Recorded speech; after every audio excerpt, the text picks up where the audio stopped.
marwada madaxweynaha amna jirtay amna waris ayaan arkay caawa iyo dhowr habeen ka horreeyay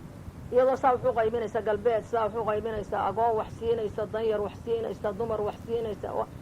tuulo walba wax ka qaybinaysa waa berbera waa adu wixii galbeedaba iyadoo wax saa uga qaybinaysa ayaan arkay markaa dee caayina maayo maagina maayo waa dee waxaan le ay hobaley hobaley hobaley haddaba ay hobaley hobaley hobaley haddaba miyana mina jirday laysu joojinayn ee miyaan laysxusuusanayn xaalku waa sidee miyaan laysxusuusanayn xaalku waa sidee miyaanu dadku wada lahayn deeqda iyo gunnada ee galbeed doojisee maxaad baari ka daamacsan tahay duumaashidayey miyaad reer ka soo dayeyn miyana danyartiyoogo ma dalyeelu hayn